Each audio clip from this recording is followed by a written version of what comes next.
Escuchas Bonita Radio. Síguenos en bonitaradio.net. Búscanos en Shoutcast. Descarga la aplicación XIIA Live para tu celular. Programa tu propia radio con podcast a través de iTunes e iVoox. En línea con tu mundo. Las expresiones vertidas en el siguiente programa no representan necesariamente la opinión de Bonita Radio. Las opiniones son exclusivas de sus autores. Bienvenidos a Puerto Crítico, un puerto seguro para la crítica, desde el amor y la alegría, desde el compromiso y la solidaridad. Un espacio de análisis y debate donde la ciudad y el pensamiento crítico son protagonistas.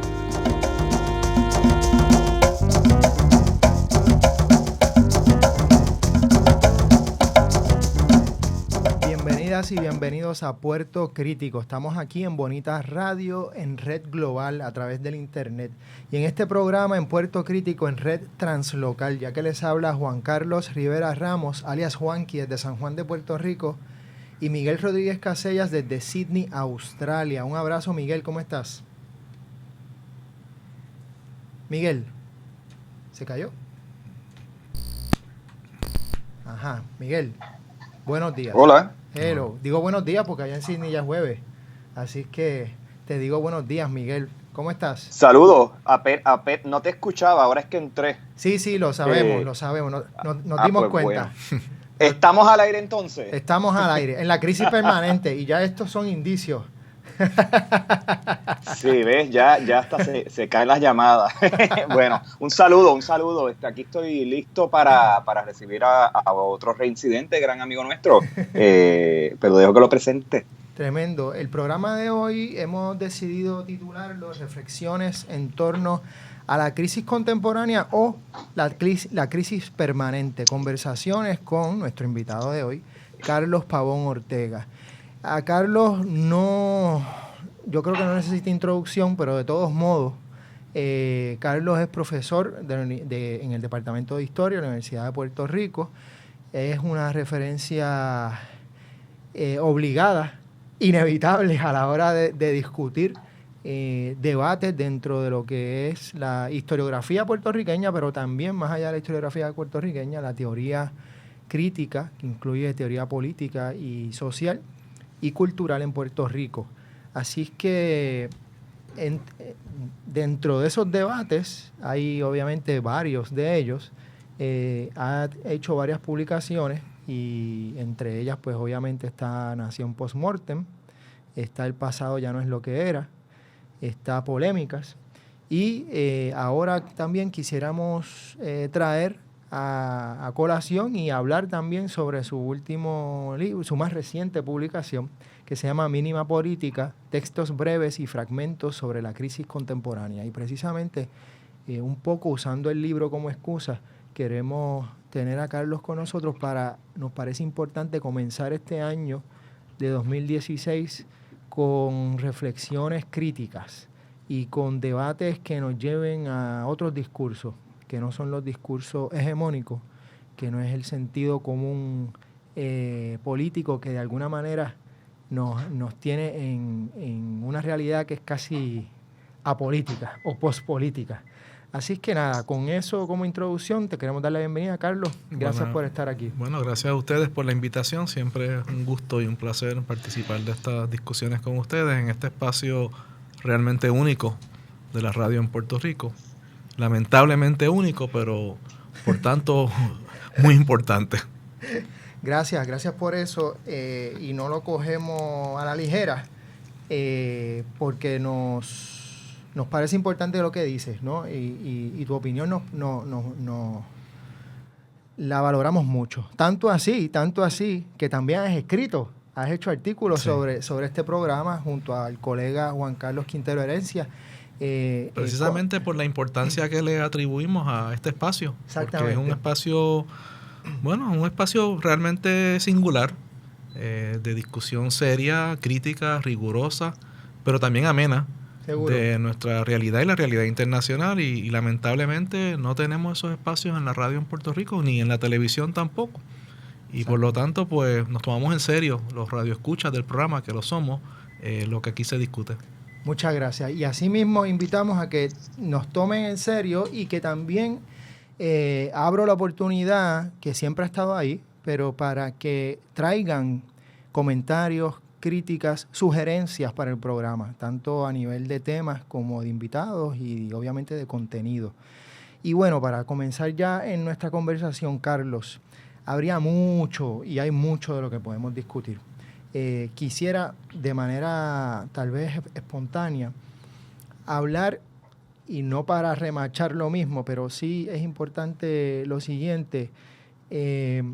Sabemos que tú has sido muy crítico, una de las voces más fuertes, a la hegemonía del discurso sobre el estatus en Puerto Rico. En estos últimos meses, sobre todo en este momento, ese discurso se ha hecho todavía más fuerte, al punto que ya han habido, parece ser, algunas convergencias en lo que es el independentismo en Puerto Rico. Grupos que antes ni se hablaban, pues ya están comenzando a llamar a mesas y a frentes comunes para hablar sobre el estatus. Ahora bien, precisamente por estar en el momento histórico en el que nos encontramos, hay muchas personas que se han sentido interpelados, tal vez, desde hace mucho tiempo por este discurso. Es decir, que sí ven que la relación entre Puerto Rico y los Estados Unidos es una discusión fundamental dentro de la crisis que estamos viviendo, aún reconociendo que no es lo único. A mí me interesa escucharte porque me parece que tu mensaje y tu crítica se ha simplificado en decir que tú planteas que el estatus no importa. Y dos, la crítica a que se iguale la discusión colonial o anticolonial con la relación con el estatus en sí. Es decir, el estatus no equivale a descolonizar necesariamente. Es tal vez un paso, pero no equivale a la descolonización. Entonces yo creo que tal vez tratemos de empezar por ahí, aclarando o tal vez haciendo más compleja esta discusión, y de ahí pues seguimos a otros debates. Mira, Juanqui, esa discusión tiene distintos niveles. Y ciertamente yo creo que ha sido cuesta arriba tratar de hacer mella en un discurso hegemónico, no solo del independentismo, sino un discurso hegemónico de la clase política puertorriqueña y de los partidos políticos puertorriqueños tradicionales, que incluye al PIB, el Seguro. Partido Popular y al PNP, porque son partidos que su razón de ser y su identidad política gira en torno al estatus. Y yo diría el status quo del estatus. Por ejemplo, hay todo un plano que no quiero profundizar porque cogería mucho tiempo, pero dejarlo consignado. Hay un plano teórico importantísimo sobre el problema de la soberanía. ¿De qué hablamos cuando hablamos de soberanía? Estamos hablando de la soberanía clásica del Tratado de Westfalia, la soberanía territorial nacional en estos tiempos. ¿Qué significa la soberanía en un mundo donde los poderes extraterritoriales antidemocráticos como el Fondo Monetario Internacional, el Banco Mundial, mandan? Reducir la crisis de Puerto Rico a la situación colonial como se ha repetido, yo no creo que, fíjate, es interesante, yo no creo que es que se repite en las cajas de resonancia de los medios, pero yo creo que de verdad a nivel de la calle y los sectores de mayoría sociales no tiene demasiada resonancia, pero bueno, a nivel del discurso público sí. Decir que la crisis es la crisis de la colonia es no entender el mundo contemporáneo. Vamos a un caso bien específico, la cláusula de la Constitución de Puerto Rico que exige que se hagan pagos de la deuda por encima de los servicios. Pues es una constitución colonial. Y eso prueba los límites. O la incapacidad de una quiebra criolla o la negación de una quiebra federal. Todo eso apunta ciertamente a límites, sin duda, del régimen que se llama Estado Libre Asociado. Pero en España, la Constitución española tiene la misma cláusula. La Constitución griega tiene la misma cláusula. Los cabilderos de los bonistas que están cabildeando contra Puerto Rico son los mismos cabilderos en Argentina y en Grecia y en España. Entonces, si países formalmente soberanos están a la merced de poderes extraterritoriales y antidemocráticos privados, como el Banco Mundial y como el Fondo Monetario Internacional, ¿qué significa realmente la soberanía territorial nacional hoy? Eso es un plano teórico que tiene que ver con este fenómeno de la erosión real de la soberanía nacional.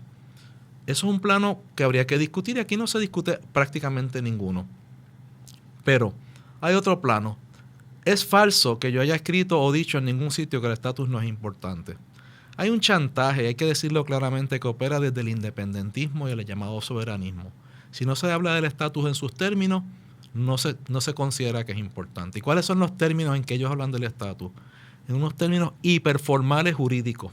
Cierto. Un hiperformalismo jurídico que no reconoce que las fórmulas de estatus son per se fórmulas vacías desde el punto de vista del contenido social. Yo lo he dicho en este libro, lo he dicho en otros libros. En este sentido yo me acerco mucho más a cómo entendió la cuestión nacional Rosa Luxemburgo que Lenin.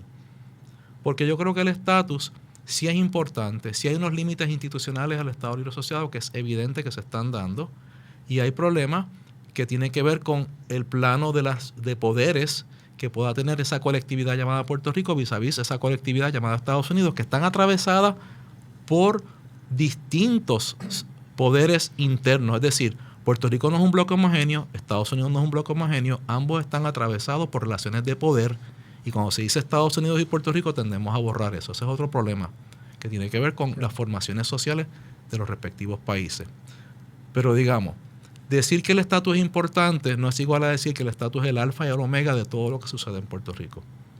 Decir que la cuestión del estatus no debe ser la prioridad, es decir, intentar resolver el estatus en esta coyuntura no debe ser la prioridad, no es decir que no es importante. Yo sostengo que no es la prioridad política porque parto de un argumento que tiene que ver con el arte de la correlación de fuerza.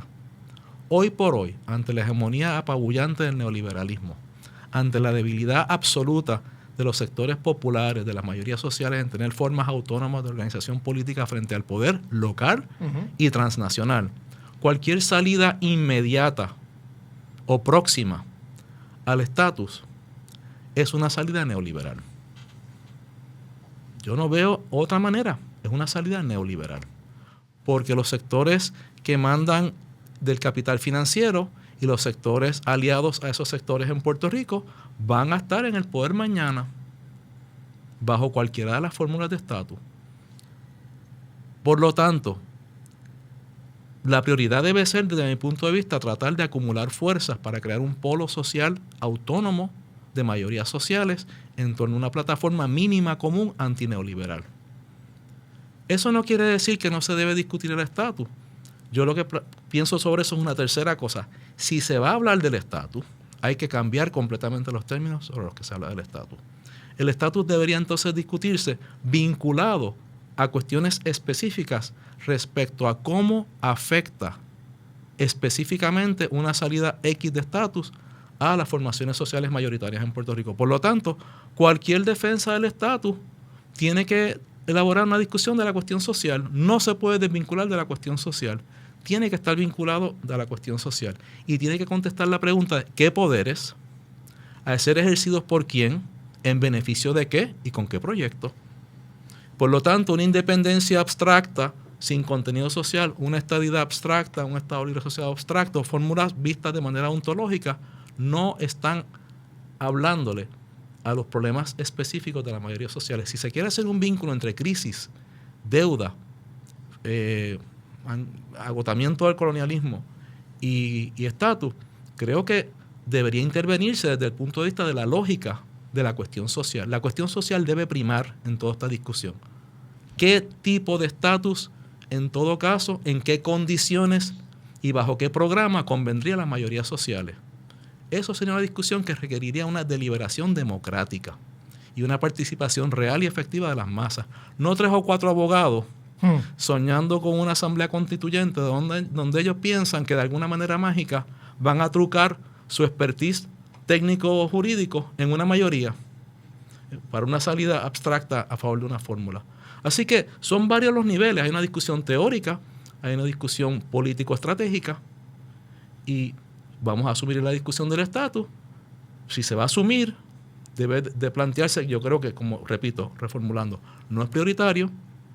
La prioridad debe ser un frente mínimo amplio común contra la crisis, en contra del neoliberalismo, pero si vamos a insertarnos en esa discusión, los que tenemos este punto de vista, vamos a exigir una deliberación democrática en torno a la cuestión social. Mencionaste a Rosa Luxemburgo y me recuerda también a las luchas que se están dando, sobre todo en Cataluña y en Escocia, que de alguna manera tratan de hacer esa unión.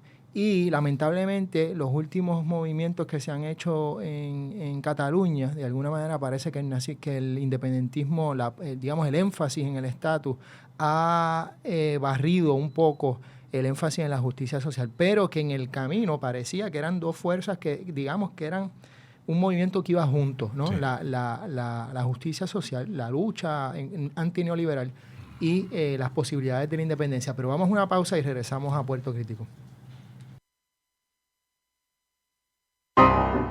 Ecos e Iconos es un espacio de amenas entrevistas. Hacemos un retrato radiofónico a los exponentes del teatro, la danza, el cine, la radio, la televisión, el performance e internet. Conversamos y a la vez documentamos de dónde surge una idea, su desarrollo, trascendencia y relevancia. Escuche a los Ecos e Iconos de la Cultura todos los sábados a las 2 de la tarde por bonitaradio.net.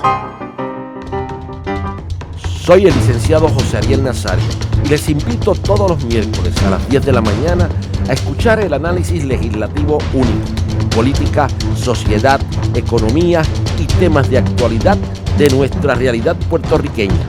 Recuerde, La Previa, todos los miércoles a las 10 de la mañana por Bonita Radio, en línea con tu mundo. De Letras es un espacio protagonizado por la palabra escrita. Aquí disfrutarás de entrevistas a personas para quienes la palabra es el oficio. Gente que escribe desde sus pasiones, obsesiones, ideas, sueños, realidades y amores. De Letras, todos los jueves a las 6 de la tarde por Bonita Radio, en línea con tu mundo. Y regresamos a Puerto Crítico, reflexionando sobre la crisis contemporánea, que en gran medida es una crisis permanente del neoliberalismo, con Carlos Pavón Ortega. Miguel. Sí, mencionaste el panorama español, Juanqui, y lo tenía casi que me sacaste las palabras de la, de la mente. Fíjate, escucho a Carlos, concurro con su análisis, ya lo he dicho en otras ocasiones, pero mi pregunta va dirigida a cómo se instrumentaliza esto, digamos, desde la toma de conciencia de que hay que montar, digamos, un movimiento de oposición que incluya las insatisfacciones múltiples que tiene la ciudadanía alrededor de cosas que ya no son, ya no es el estatus, ni los límites nacionales, ni la fórmula, esa no es la prioridad, asumiendo que eso es necesario y que eso de alguna manera orgánicamente escala y llega a convertirse en una fuerza política con capacidad de llegar a eso es un montón, Miguel. Al poder. Está bien, pero vamos. ¿Dónde estamos? Eso es un gran proceso, sí. Claro. Primero, ¿cuáles son las inercias que tenemos en sitio que impiden que algo pues tan obvio, pienso yo, no prospere y se haga difícil incluso plantearlo por los mismos grupos que reciben las consecuencias de partidos políticos enquistados en sus mismas visiones de estatus y demás? O sea, ¿por qué no ocurre? Una, y dos, ¿cómo comparar esto con esa etapa, digamos, de transición en lo que tú eres una fuerza política que va echando raíces, ganando espacio y demás, y llega al poder? Te lo digo a propósito del caso de España, donde pues la irrupción de Podemos, que es lo más cercano quizás en discurso a lo que estás mencionando, implicó también una especie de ruptura de los polos tradicionales del bipartidismo, como le llamamos allá y acá, y una especie de reguero electoral, ¿no? Claro, son escenarios distintos, constituciones distintas, leyes electorales distintas. ¿Cómo tú verías un proceso en Puerto Rico desde esa toma de conciencia a convertirse en fuerza política, a sobrevivir, digamos, esas transiciones raras donde rompes con las mayorías bipolares estas que han usado el estatus, digamos, para estacionarse en el gobierno o alternarse el gobierno? ¿Cómo tú verías eso aceptando que son procesos que pueden ocurrir a distintas velocidades? Bueno, es una pregunta extraordinariamente importante, pero también extraordinariamente difícil. y requeriría una elaboración, digamos, permanente, así como la crisis es permanente, y también, digamos, voces plurales. Pero, digamos, vamos a volver un segundito a Cataluña. Yo hablaba fuera del aire con Juanqui. Yo creo que Ada Colau se ha convertido para mí en la dirigente política, el dirigente o la dirigente político o política española más importante. Es un referente fundamental, y su astucia política y su conocimiento político, y la calle también, decía Juanqui, me parece extraordinaria. Yo ayer vi un artículo de ella que llamaba, hablando sobre la situación actual, diciendo que si hay nuevas elecciones, pues que hay nuevas elecciones. ¿Cuál es el issue? Pues que se den, o sea, no hay que tenerle miedo a eso.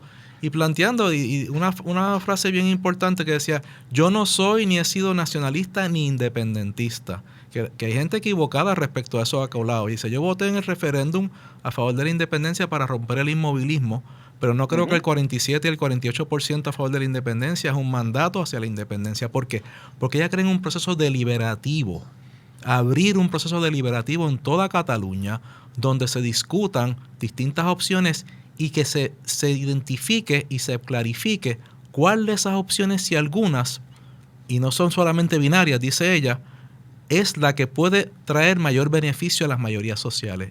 Y eso me parece que estratégicamente es extraordinario, porque ella está diciendo, y en una otra entrevista la tratan de pillar y decir: pero usted va a votar a favor de la independencia, ¿no? Y dijo: depende de qué independencia, y depende de cuáles son las alternativas. Entonces yo creo que en Puerto Rico, una primera hipótesis, Miguel, sería que yo creo que los que nos identificamos con este tipo de postura tenemos que dejar de hablarle al independentismo. Tenemos que dejar de hablarle al soberanismo. Tenemos que romper con el chantaje de que esa es la izquierda. Y tenemos que procurar un lenguaje político y una capacidad de intervención política autónoma que rompa con ese dique de que si tú dices esto, estás repitiendo. O sea, a mí lo que se me achaca es que mi posición es disque muñozista, de que uno dice que el estatus no está en issue. Y mira cómo el PPT, lamentablemente desde mi postura, se deja chantajear con esto por el independentismo. Están a la defensiva todo el tiempo con su posición del estatus, que yo creo que fundamentalmente coincido con ella, pero están a la defensiva.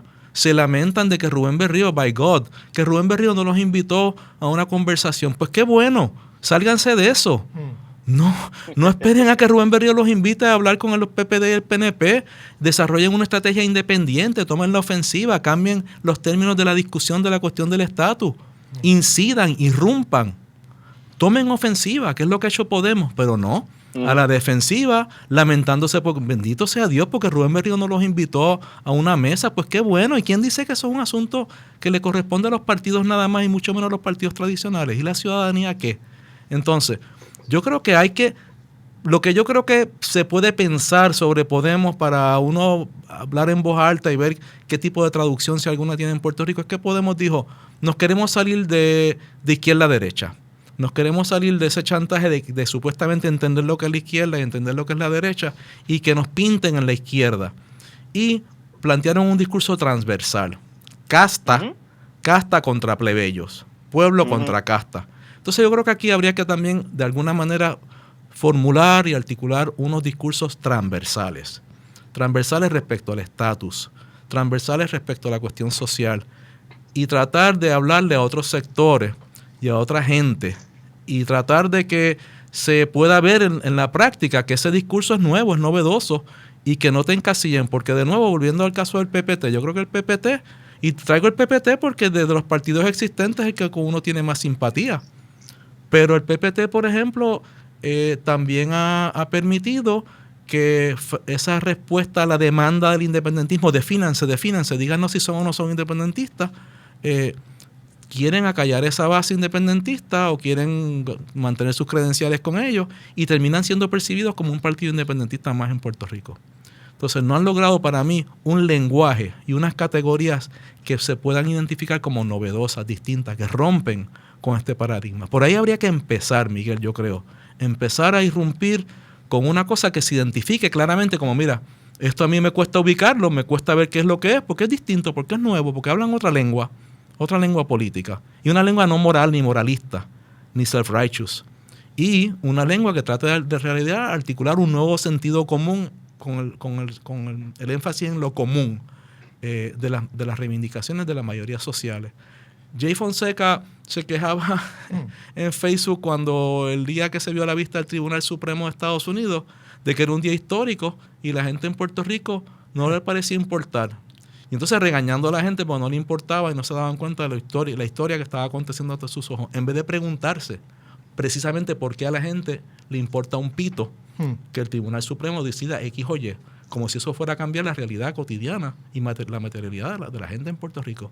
Hay que romper ese muro de contención del lenguaje, de las formas y de los contenidos respecto a una alternativa distinta. Y yo creo que seguimos todos siendo herederos de esa tradición independentista y hasta cierto punto seguimos hablándole como al Big Brother, ¿no? Como el gran otro que nos tiene que validar. Y hay que romper con eso. Yo creo que ese paso es imprescindible.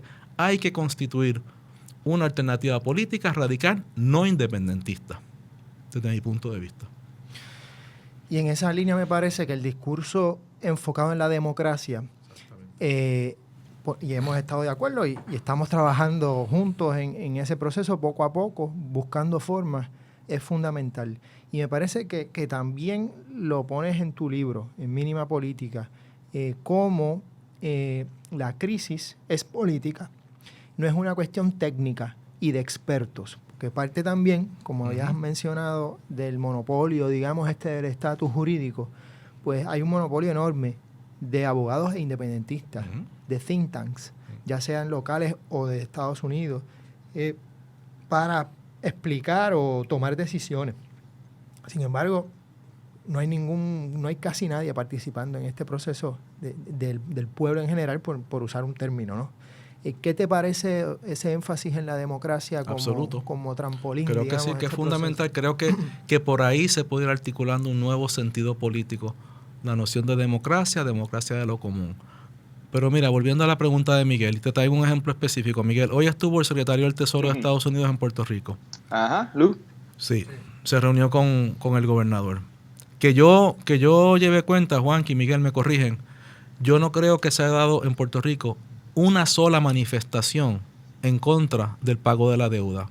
Una sola, excepto Rafael Acevedo, que se ha autoconvocado los jueves, por eso mismo, indignado, a aparecer en el Capitolio, porque nadie convoca. Aquí estuve yo con él también. Sí, igual que estuvo. Pero saquemos cuenta formalmente, ¿quiénes coinciden? Yo puse un estatus en Facebook de un mínimo común respecto a la deuda.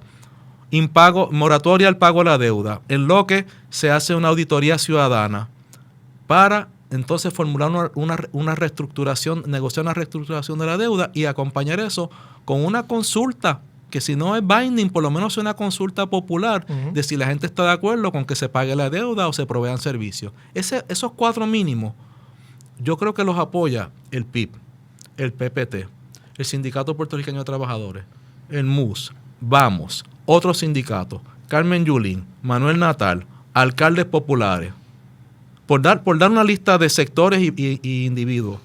¿Por qué? ¿Cómo es posible que no se haya podido articular un frente común mínimo político en torno al asunto de la deuda? Y una manifestación siquiera. Hoy era para que hubiese una manifestación política frente a Fortaleza, presionando al gobernador de que tome acción con la presencia del secretario del Tesoro. ¿Cómo es posible que ayer sale un artículo de Melba Acosta diciendo, si es verdad, todo lo que hemos hecho ha agravado la crisis, y es verdad, todo el mundo está peor, y es verdad que no podemos proveer los servicios, pero hay un orden que provee la Constitución y ese orden nos dicta que tenemos que pagar la deuda?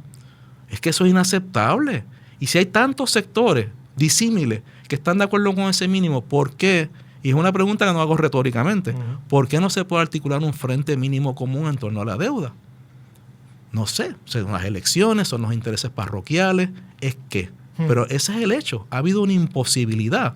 También la deuda es un issue difícil de traducir políticamente porque tiene cierto nivel de abstracción y quizás los sectores que están más afectados por la crisis no tienen la capacidad ni la experiencia y ni los instrumentos para manifestarse políticamente, mientras que los sectores más activos políticamente quizás están menos afectados por la deuda, están pensando en otros asuntos. ¿Qué buena coyuntura es esta para que se resuelva la cuestión del estatus? No decir, en todo caso, hay que resolver la cuestión del estatus porque le va la vida a las mayorías sociales. Fíjate la diferencia. Qué buena coyuntura para resolver el estatus, vis a vis, contra. Hay que resolver el estatus porque realmente, demostrablemente, esto impacta gravemente a las mayorías sociales. Eso es lo que no hay en Puerto Rico. Definitivo. Vamos a una pausa y regresamos a Puerto Crítico. Únete a Casa Protegida Julia de Burgos, a Voces por las Mujeres, el jueves 3 de diciembre a las 5 de la tarde, en el Conservatorio de Música de Puerto Rico en San Juan.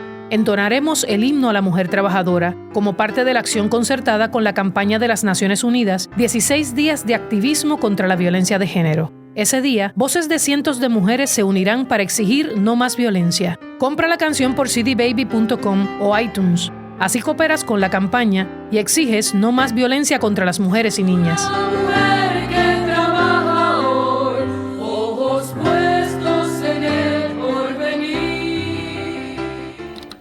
Chico, ¿qué tú haces? Aquí, a punto de ganar una subasta por internet. ¿Una subasta? Sí, chico. Voy a completar mi colección de figuras de acción en pocos segundos. No.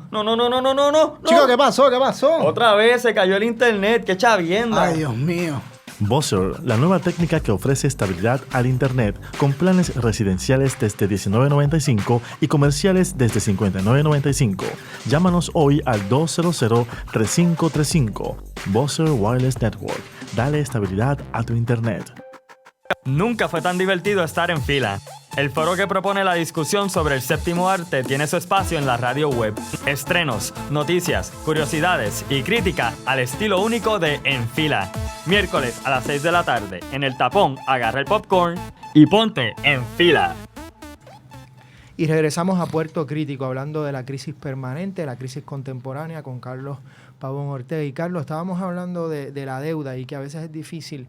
Y aquí, Carlos y Miguel, un poco pensando en voz alta, me surge a la mente cómo, en cierta medida, Puerto Rico, los puertorriqueños y puertorriqueñas y todos aquellos que habitamos en este territorio, y hemos... Y fuera.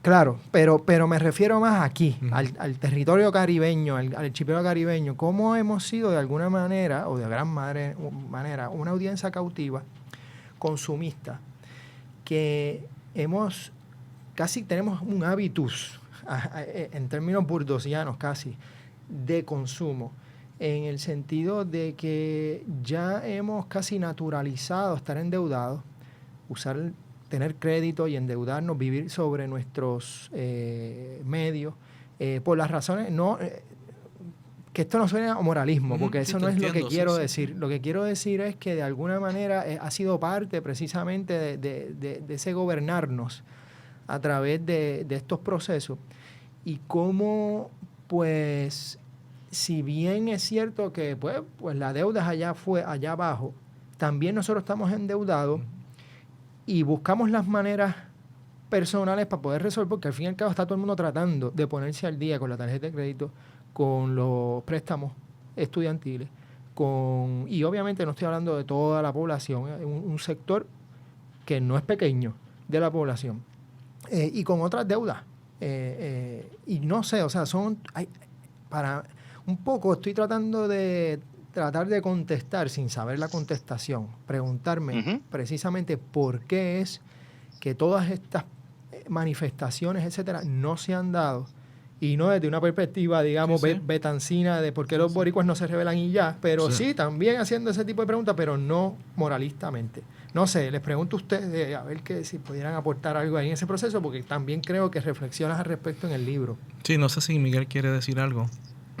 Bueno, quería, un poco sumándome a la pregunta, yo la iba a plantear de manera, digamos, simétrica, pero desde otro lado. O sea, seguro. Tú preguntas por qué no por qué no reaccionan, por qué no se oponen, por qué no hay acción en la calle, por qué no hay indignación visceral, ¿verdad? Uh-huh. Yo pregunto, entonces, ¿cuáles son las cosas que sí entonces producen indignación? Y ahí quiero hacer alusión a los propios ataques que Carlos recibe cada vez que abre su boca, pues para plantear cosas que desde nuestra perspectiva no deberían ser escandalosas o levantar tanta callosidad, pero también nos pasa a nosotros, Juan, que en este programa tenemos un desfile de invitados extraordinarios, diversos, de distintas tendencias, tratamos de balancear, es una discusión que se hace desde aquí no hay pretensión alguna, y sin embargo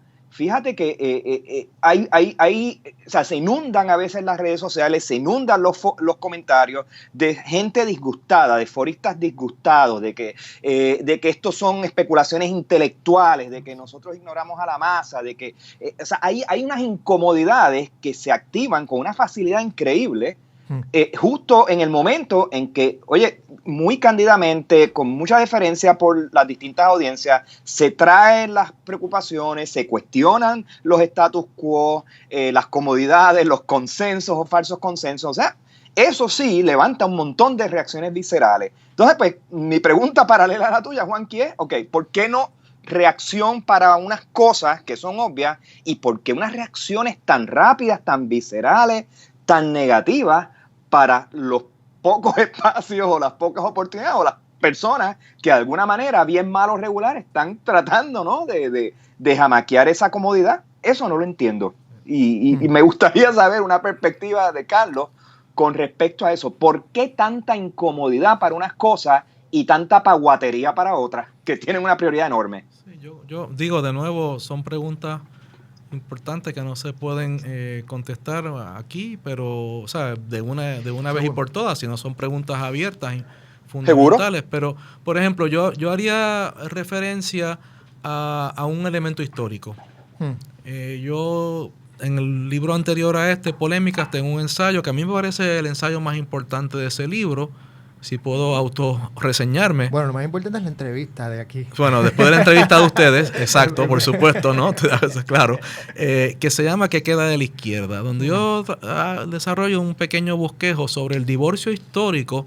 Y yo creo que es importante porque todavía hoy nos toca esto de una manera fuerte. O sea, la tradición social en Puerto Rico a partir de la invasión norteamericana, e incluso lo que se llamó socialismo, fue la tradición con arraigo obrero, fue una tradición anexionista vinculada a la manera, y esto es un factor de por sí, a la manera como distintos derechos civiles y sociales en Puerto Rico llegaron vía Estados Unidos. Y eso es una paradoja que le parece intragable a un montón de gente, pero eso es así. Y siguen llegando. Y siguen llegando. Exactamente, fue la última, pero no va a ser la última. Seguro. Entonces, esa tradición obrerista que veía en Estados Unidos, pues, una sociedad democrática, liberal, con avances sociales, movilidad social, frente a España sobre todo, estaba divorciada completamente de la tradición independentista, hacendada, pequeño burguesa, llámale como quieras. Hay gente todavía que se lamenta en Puerto Rico de la ausencia de una burguesía criolla o nacional, que porque no la tuvimos no hubo independencia, están todavía llorando esa pena, tú sabes. Y entonces llegamos a los 70, hubo un pequeño momento de posibilidad donde hubo una supuesta nueva lucha por la independencia, donde esas dos tradiciones supuestamente se fusionaron, pero la crisis de los 80 y los 90 mostró que eso era un discurso nacionalista, desde mi punto de vista, un discurso nacionalista que aprovechó, se buscó base social, se puso la máscara de socialismo, la descartó tan pronto no le servía. Y fundamentalmente yo creo que aquí sigue habiendo una población que ve la cuestión de avanzada social proveniente de Estados Unidos o en el vínculo con Estados Unidos, que socialmente son progresistas en el sentido de avanzada y que son estadistas, y un independentismo conservador que ha sido reactivo frente a la modernización en Puerto Rico, que vive todavía pensando en la nostalgia de los tiempos de España o eso mismo, qué pena que no tuvimos una burguesía nacional que hiciera la independencia. Y entonces yo creo que los círculos en que nosotros nos movemos, profesionales, sectores medios, lo que se conoce como la izquierda, francamente, es una minoría que se ha seguido reproduciendo biológicamente, básicamente, los hijos y los nietos de. Y la gran masa social en Puerto Rico se despacha como enajenada. Yo planteé algo de esto en el libro, o sea, despacharlos como enajenados, colonizados. ¿Por qué se busca crecer entre el llamado autonomismo o los soberanistas? ¿Por qué no se busca crecer políticamente entre la masa social popular que apoya al PNP? ¿Por qué no se ve en esos sectores posible posibilidades. O transversalmente, ¿por qué no se plantea eso en los dos campos? Pero hay algo ahí de una ruptura histórica, de que aquí nunca hubo arraigo radical en la cuestión social, a diferencia de Europa y hasta cierto punto la socialdemocracia en Estados Unidos, que es un elemento político histórico. No estoy diciendo que conteste la pregunta, pero creo que estamos encapsulados en unos sectores que, claro, cuando tú planteas esto, que se miren críticamente, pues se incomodan, como dice Miguel. Si encima de eso tenemos cómo se ha naturalizado, como dice Juanqui, el endeudamiento, vivir por encima de las capacidades, la falta de ahorro, la salida individual, porque el Estado no existe más que en función represiva, en clave represiva, pero el Estado, desde el punto de vista de proveedor, el Estado benefactor no existe. Entonces la gente busca las distintas artimañas, las tretas del débil para sobrevivir. Pues tienes entonces una forma despolitizada de sobrevivencia, pero que son efectivas. Entonces la gente dice, ¿para qué me voy a movilizar? Pienso yo acá, si yo puedo lograrlo de esta manera o de la otra. Y combinas eso de que cómo la gente, digamos, que representa la mayoría social sobrevive, cómo enfrentan. Yo creo que una clave, Miguel, es que nosotros, cuando digo nosotros, los sectores profesionales, intelectuales, medios, de verdad no sabemos, de verdad, cómo la gente se la juega día a día y cómo sobreviven. No, tenemos una idea, pero de verdad no sabemos, y nadie se ha planteado el proyecto de escuchar. Sí. ¿Por qué que tú haces esto y no haces lo otro? ¿Por qué tú te mueves o no te mueves? ¿Qué te indigna, qué no te indigna? Y claro, estas voces nuestras están hiper representadas en los medios y es lo que se escucha entre nosotros. Pero estamos oyendo el eco de nosotros mismos. Homofilia. Sí, no estamos escuchando a esas mayorías. Y no tenemos, yo creo, de verdad, yo lo digo, no tenemos una idea clara de cómo esas masas, esos individuos, esos sectores se autofiguran políticamente. Sí. No, yo creo que eso es un factor fundamental. Y a nivel de cómo entonces aprender, cómo entonces investigar, cómo entonces saber, llegar a contestar y cómo es que esto sucede, pues implica un trabajo político enorme, un trabajo de investigación académico enorme, un trabajo que yo creo que tampoco se está dispuesto a hacer. Bueno, eso es lo otro. Tal vez Fernando Picó, precisamente, yo creo que trata a través de su trabajo histórico, por mencionarlo, ir por esa línea, ¿no? Pienso en el trabajo de Caimito, entre otras cosas, porque me parece que tal vez a nivel, la escala en que sí se ha logrado crear, no con una visión política, pero con una visión de supervivencia, es la escala comunitaria. Pero más allá de eso, y eso es de sobrevivir. Y hay muchísimos sectores a los que no se les está hablando. Por ejemplo, a los sectores, hablábamos tú y yo ayer, a los sectores asalariados que recibimos una W2, que no podemos disfrazar nuestros ingresos y que el Estado nos retiene un dinero y que tenemos que pagar el 33% de las contribuciones. Nadie está hablándole políticamente a ese sector fundamental en Puerto Rico, que yo sí creo que ese sector es potencialmente movilizable políticamente. Totalmente. Pero nadie le habla. Es como que, mira, aquí hay una gente, pagamos 33% de nuestro ingreso, no podemos disfrazar nuestro ingreso. ¿Y a cambio de qué? A cambio de nada. El Estado no provee nada. Servicios malos y que se están deteriorando. Que afecta no solo a nosotros, lo usemos o no, afecta a una mayoría social y eso tiene implicaciones para el resto del país. Entonces, sobre eso no se está hablando. Sobre los jóvenes que tienen 2 trabajos part-time, con bachillerato su expectativa y su horizonte va a ser trabajar en Walgreens o en CVS o en Penny. Nadie está hablando de ese sector tampoco, de jóvenes precarios que ven no future. ¿Un bachillerato para qué? Si van a trabajar donde están por 20 años más. Entonces hay una serie de sectores específicos que tampoco nadie les habla políticamente. Están borrados, no existen, porque estamos pendientes del estatus, digamos, o de otras cosas. O hablamos de unas generalidades a veces. Y muy generalidades, y hablamos de pueblo y de masas, pero hay sectores específicos. Yo creo que hay que pensar en una estrategia de sectores que pueden ser movilizados políticamente con planteamientos específicos, ¿verdad? Para iniciar quizás eso que planteaba Miguel, un inicio, ¿verdad? Un catalítico de los sectores que potencialmente podrían movilizarse con mayor eficacia en el corto plazo, para luego entonces trabajar problemas mucho más profundos estratégicamente de otros sectores que va a ser quizás más difícil. Vamos a una pausa y regresamos a Puerto Crítico.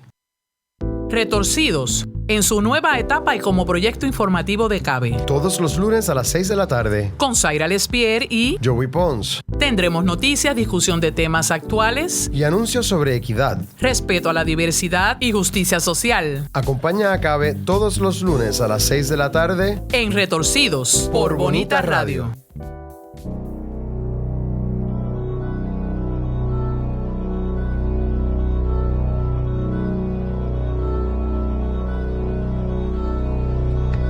Llegó tu programa deportivo. Tu programa deportivo. Donde escucharás lo que necesitas y deseas saber. El añadido. El añadido. Noticias. Datos. Predicciones. Entrevistas. Y más. En El añadido. Todos los martes desde las 7 de la noche por Bonita Radio. En línea con tu mundo.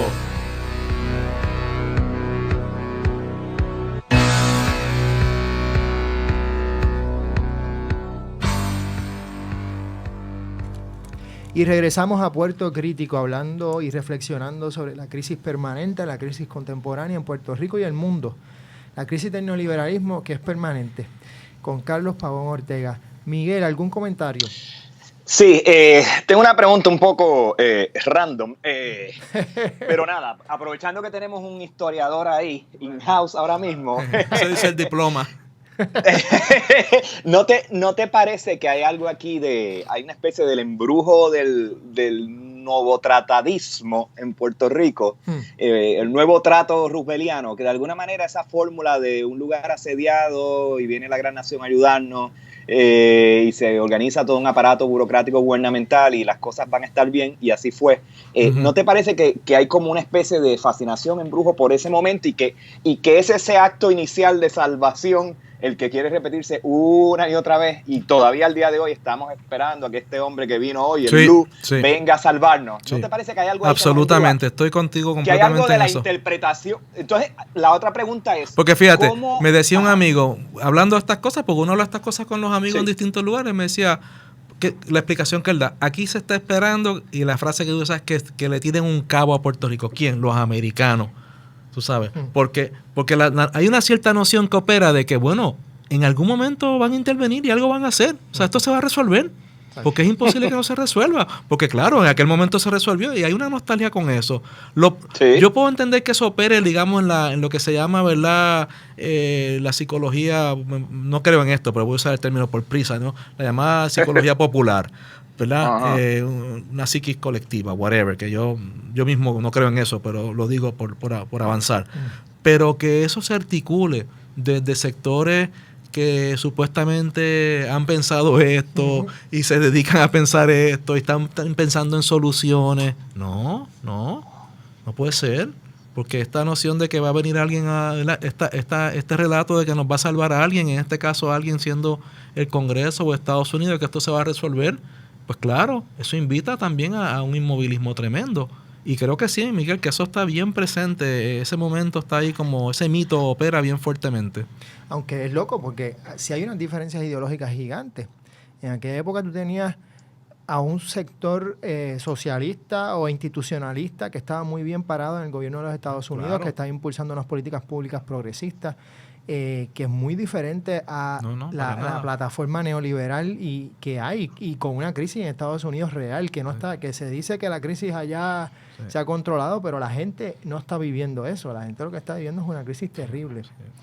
Y no sé, es fuerte todo esto. Carlos, hablando del libro otra vez, y un poco porque estamos reflexionando sobre la crisis permanente, ¿qué tú...? No lo pongamos así. Mejor hablemos. Un poco estabas comentando de por qué. Siempre me interesa saber un poco esto. O sea, ¿por qué o cómo podemos llegar a entender mejor precisamente esos diferentes sectores? Me llamó mucho la atención porque mencionabas a Podemos y cómo hablabas de sectores específicos. Sí, yo no pretendo que uno calque a Podemos, pero por ejemplo, Podemos en la campaña identificó sectores específicos.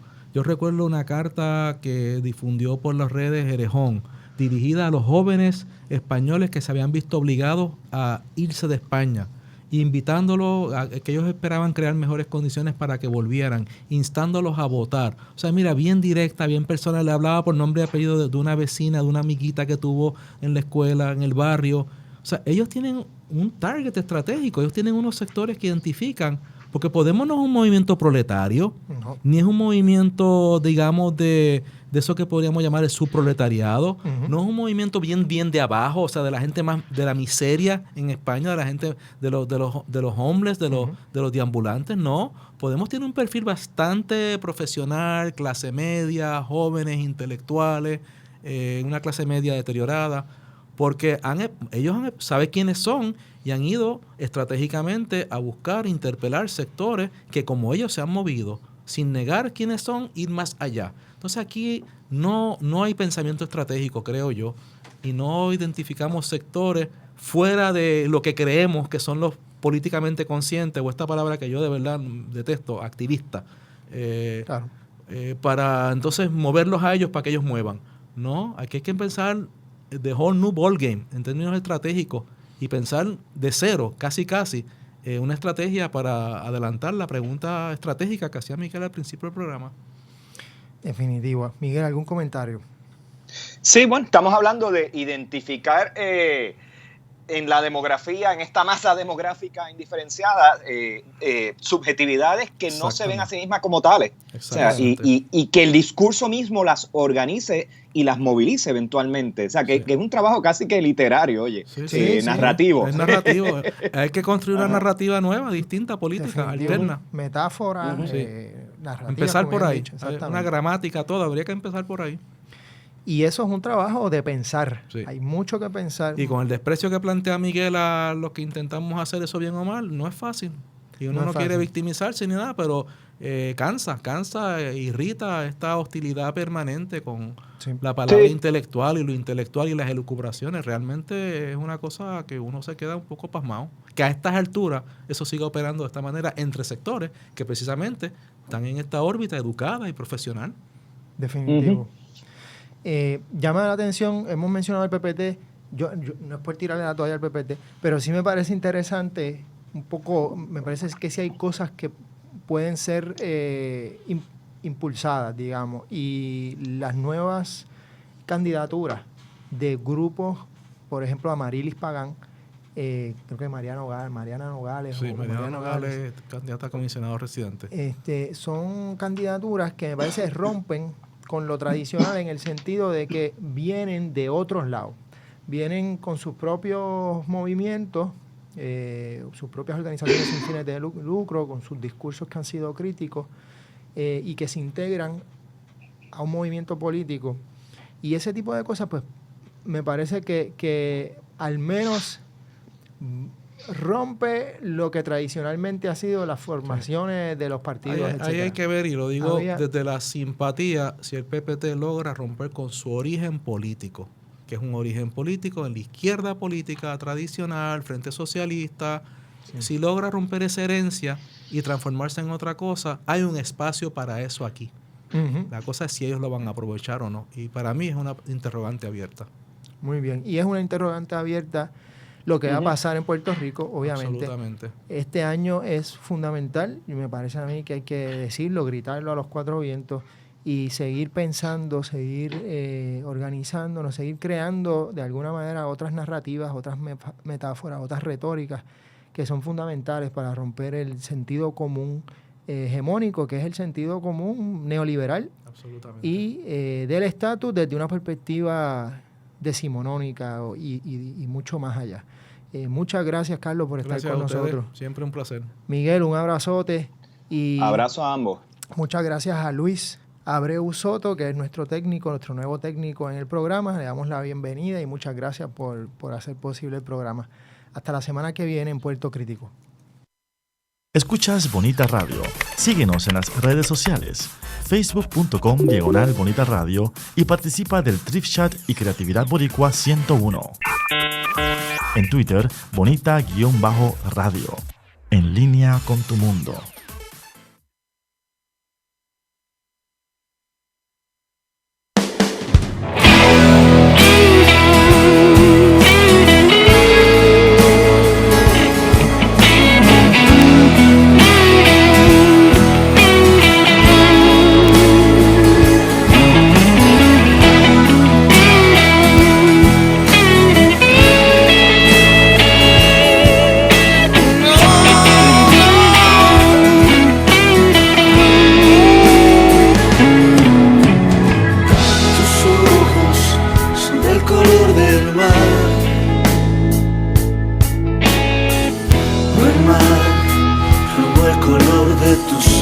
ojos y todo parece conspirar. Hay a favor de nosotros cielo y tierra en un reflejo. Veo tu cara en ese espejo. Todo cae en su lugar. Todo cae en su lugar. Todo cae. Tú eres una estrella fugaz que llega y así mismo se va. Un abrazo, un rechazo, adelantos y retrasos, amarrando y enredando, sin saber a dónde vamos.